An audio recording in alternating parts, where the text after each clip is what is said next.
Hi everyone and welcome back to the channel. Apologies for the lack of filming and output other than the shorts, which you're all loving, which is amazing, and I can't thank you enough. Subscribers are going up slowly, so I must be doing something right. Today I'm just going to literally talk about a new process that I've put into place, which is my seed sprouter.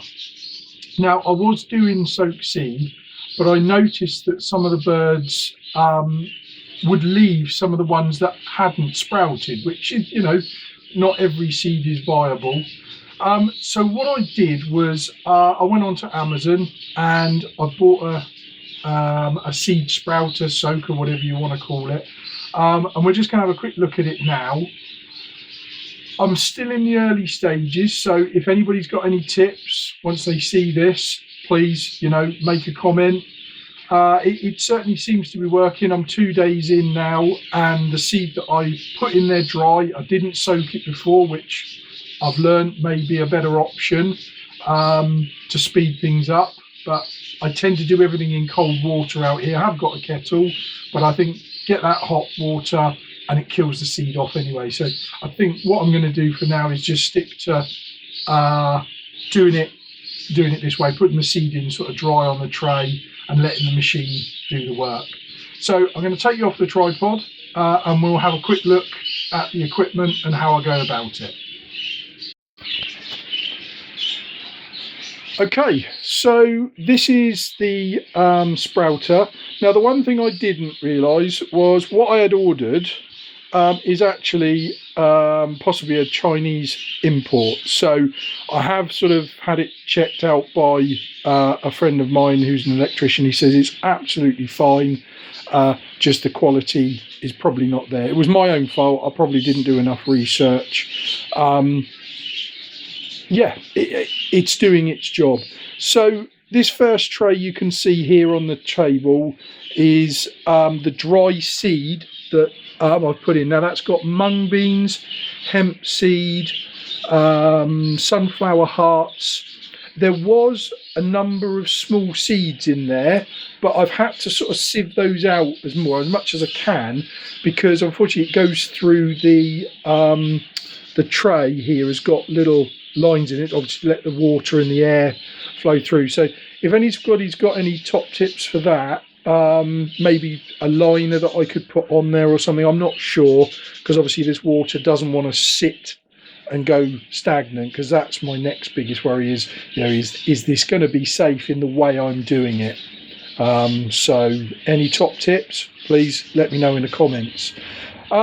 So yeah, so that I put in, you switch the machine on, set the temperature, and there's a summer, spring and winter setting, obviously in Chinese on this, but I have been on the internet and done the research after the event, obviously, whoops.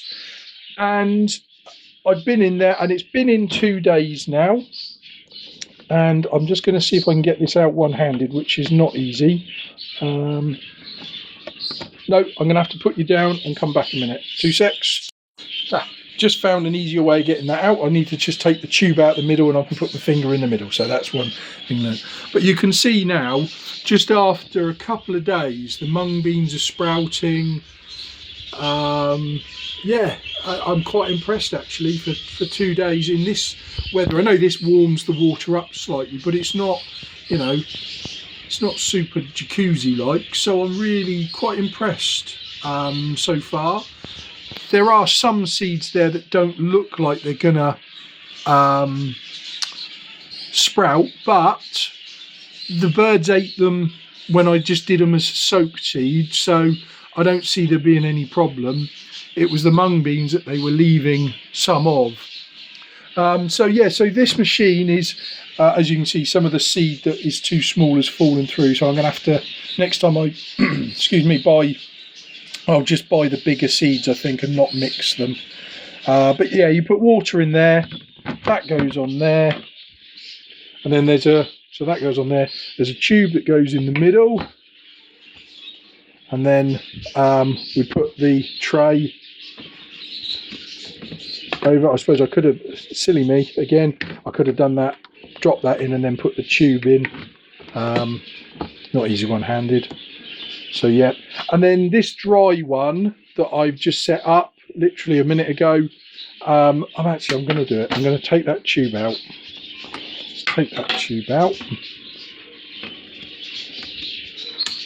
So there we go, that's the new one in. Tube in. Oh, that's definitely the way to do it, Neil. And then we got the spray bar on top, which obviously the water just pushes up, and that does spin round. Let's see if this is long enough to get up there. No, I'll be back in a second. Right, I really must get organised and stop doing these things on a whim. But yeah, so up on the board there, and what I'm actually going to do is probably put it up on the shelf there out of the way, because it obviously doesn't need to be messed around with too much. So as you can see in there, so we've switched it on, push the button, oh, so we've got it on the set, and then that will spin round, lid goes on, and I leave that to do its thing. And I reckon as long as that seed is nice, that bottom tray, I will probably put that in my soft food tomorrow. So obviously you're not going to be able to feed this necessarily every day with only 2 trays. Going to see if I can get some more trays. It might be something I can order. So yeah, that's it really. And hopefully the birds will enjoy it. I know they used to enjoy the soaked seed, so I can't see why this isn't. But I'm just hoping that there won't be any wastage when doing it this way.